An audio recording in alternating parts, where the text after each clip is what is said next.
petit appartement parisien aux murs blanchis par les années, Claire observait son mari Julien préparer son sac de voyage.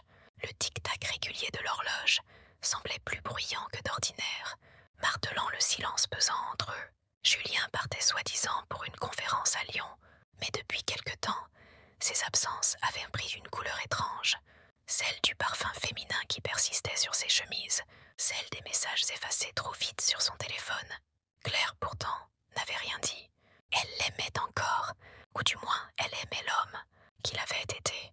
Elle espérait que ses soupçons n'étaient que le fruit de son imagination, un caprice de jalousie. Mais ce soir-là, en rangeant la vaisselle, elle découvrit un reçu plié dans la poche de Julien, 2 coupes de champagne et une chambre d'hôtel pour 2. Le second nom, à moitié gribouillé, suffisait pour réveiller le frisson du doute. Julien, remarquant son trouble, lui adressa un sourire tendre mais mécanique. « Tu sais, Claire, parfois j'ai l'impression que tu t'éloignes de moi. » Elle hocha la tête sans répondre. Ce n'était pas elle qui s'éloignait, pensa-t-elle, mais lui qui glissait doucement vers une zone d'ombre. Après son départ, la nuit s'étira comme une corde trop tendue. Claire ne dormit pas. Elle erra dans l'appartement, s'attardant sur les détails. Le cadre photo où il souriait en Italie, le pull de Julien abandonné sur le canapé, son parfum encore suspendu dans l'air. Mais en elle, une fissure s'élargissait. Elle savait que la vérité approchait, implacable comme l'aube. Le lendemain, incapable de rester dans l'attente, elle céda à son instinct. En fouillant dans l'ordinateur partagé, elle découvrit des courriels soigneusement dissimulés. Julien écrivait à une certaine Élodie. Les phrases brûlaient d'une passion disparue entre eux. « Ton sourire est ma lumière. Je compte les heures avant de te retrouver. » Claire sentit ses mains trembler, mais aucune larme ne coula. Une froide détermination s'installait à la place de la douleur. L'amour se muait en lucidité glaciale. Elle comprit que son mariage n'était plus qu'une façade, que le monde qu'elle croyait solide reposait sur un mensonge. Pourtant, elle ne décida pas de l'affronter immédiatement. Non, elle voulait d'abord savoir jusqu'où Julien serait prêt à aller dans sa trahison. Au fond d'elle, une idée dangereuse et douloureuse prenait racine. Connaître toute la vérité avant d'agir. Le train filait vers Lyon, emportant Julien loin de Paris et loin de Claire.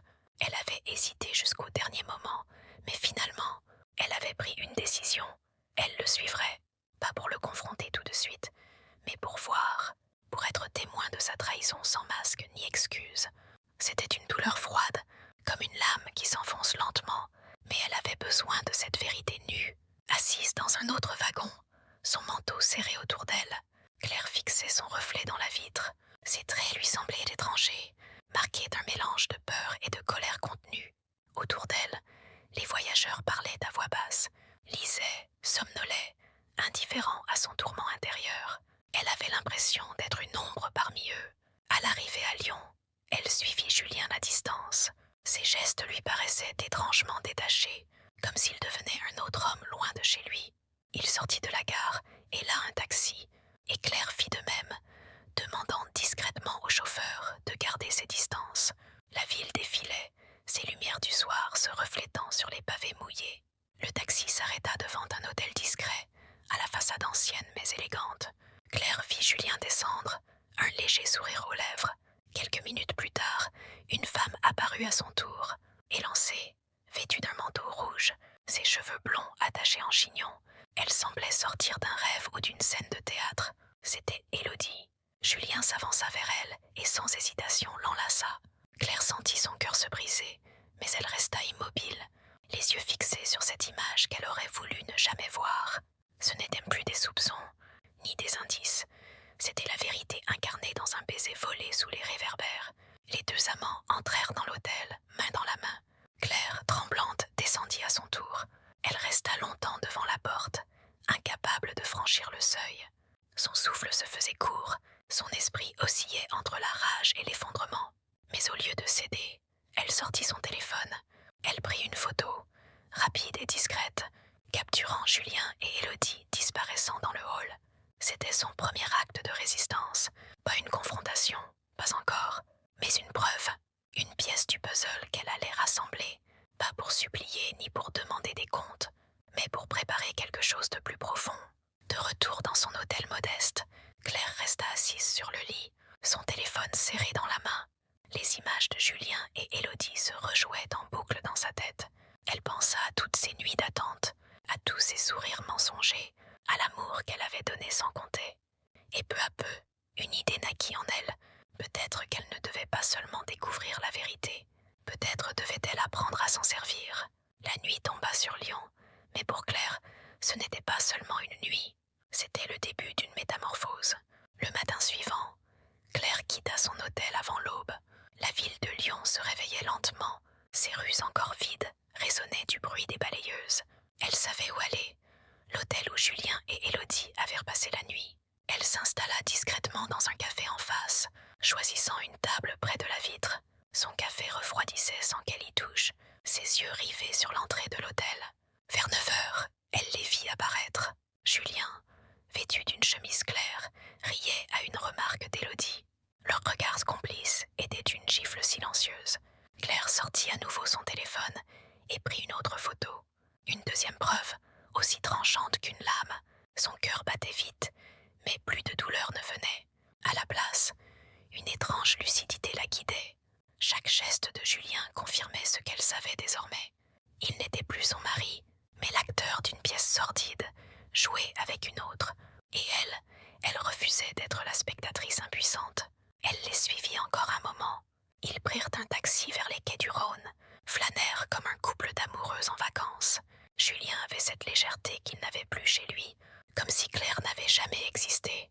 Ce détachement fit naître en elle non pas des larmes, mais un feu, une colère froide, silencieuse, qui ne demandait qu'à mûrir. De retour à Paris le soir même, elle s'installa devant son ordinateur. Elle relut les courriels de Julien à Élodie, chacun plus brûlant que le précédent. Les mots lui semblèrent des poignards. « Tu es ma seule vérité.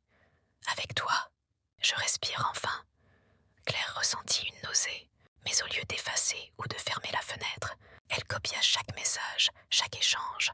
Elle créa un dossier secret qu'elle baptisa simplement « Mensonge ». Dedans, elle plaça les photos, les reçus, les mails. Son dossier grandissait, comme une bombe qu'elle préparait avec patience. La nuit venue, allongée dans son lit vide, Claire pensa à ce qu'elle allait faire. Une confrontation brutale n'apporterait rien.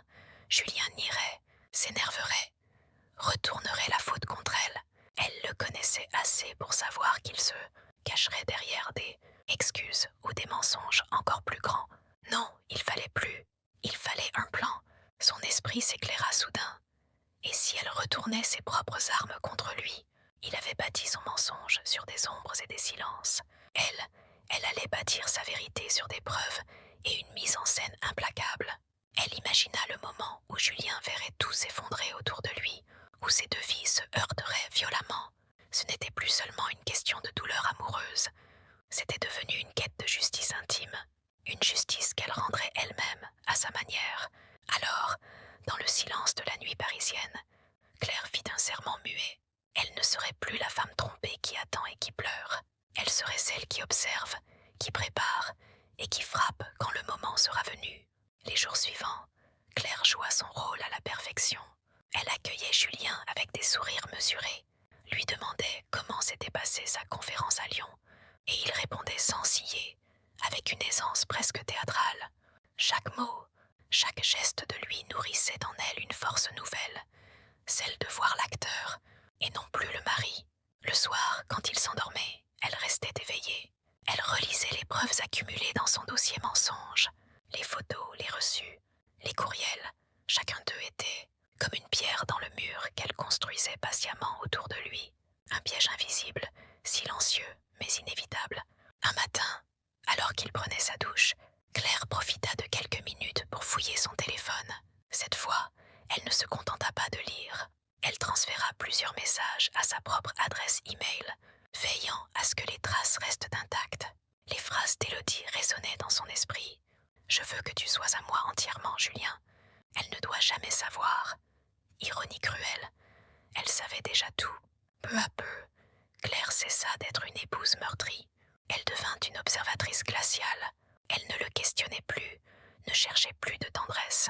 Elle souriait parfois, mais c'était un sourire vide, calculé, destiné à maintenir l'illusion. Julien, aveuglé par son le jeu, ne remarquait rien. Un soir pourtant, elle lui demanda « Julien, tu m'aimes encore ?» Il la regarda, surpris, puis répondit avec cette douceur mécanique qu'elle connaissait trop bien. « Bien sûr que je t'aime. Pourquoi cette question ?» Elle baissa les yeux pour masquer l'éclat glacé dans son regard. Pour rien, juste une impression.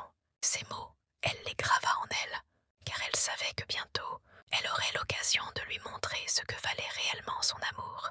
En parallèle, elle commença à observer Élodie. Par de petites recherches, elle découvrit son profil sur les réseaux sociaux. Une femme ambitieuse, souriante, une vie parfaitement mise en scène. Claire suivait chaque publication, chaque commentaire, comme un prédateur patient qui connaît les habitudes de sa proie. Puis, une idée plus audacieuse germa. Et si elle liait les deux mondes, Julien et Élodie vivaient leur passion cachée comme une bulle hors du temps. Elle, Claire, pouvait faire éclater cette bulle d'un simple geste, mais pas encore, pas sans que l'impact soit total, irréversible. Ainsi, elle continua son théâtre.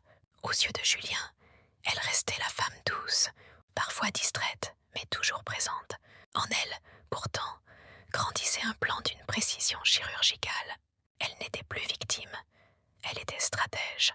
Et chaque nuit, avant de s'endormir, une seule phrase résonnait dans son esprit comme une prière sombre. Le moment viendra, et ce jour-là, il n'aura nulle part où fuir. Le moment arriva plus vite que prévu. Un samedi soir, Julien avait prévu un dîner professionnel. Claire, cette fois, n'eut pas besoin de chercher. Elle savait où il allait et avec qui. Plutôt que de le suivre, elle décida d'inviter elle-même les spectateurs de sa pièce finale. Dans leur salon, elle installa son ordinateur, branché à la télévision. Sur l'écran géant, le dossier mensonge attendait, prêt à être ouvert. Elle disposa les preuves comme des pièces d'un puzzle achevé. Les mails, les reçus, les photos, chaque détail y était. Quand Julien franchit la porte, tard dans la nuit, il trouva Claire assise calmement, une coupe de vin à la main. L'écran brillait derrière elle. « Tu as passé une bonne soirée ?» demanda-t-elle d'une voix douce. Julien hésita, surpris par son calme. « Oui, fatigante, mais intéressante. » Alors, Claire appuya sur une touche. Les photos apparurent. Julien, enlacé avec Élodie devant l'hôtel de Lyon. Puis les mails s'affichèrent, les phrases passionnées qu'il croyait enterrées. Enfin, les reçus, les preuves tangibles de ses mensonges. Le visage de Julien se décomposa. Ses lèvres tremblaient, mais aucun mot ne sortit. Claire le fixait, froide, implacable. « Voilà ta vérité, Julien. Pas tes excuses, pas tes promesses. Ta vérité nue. » Il tenta un geste vers elle. « Claire, je peux t'expliquer. » Elle éclata d'un rire amer. « Expliquer quoi ?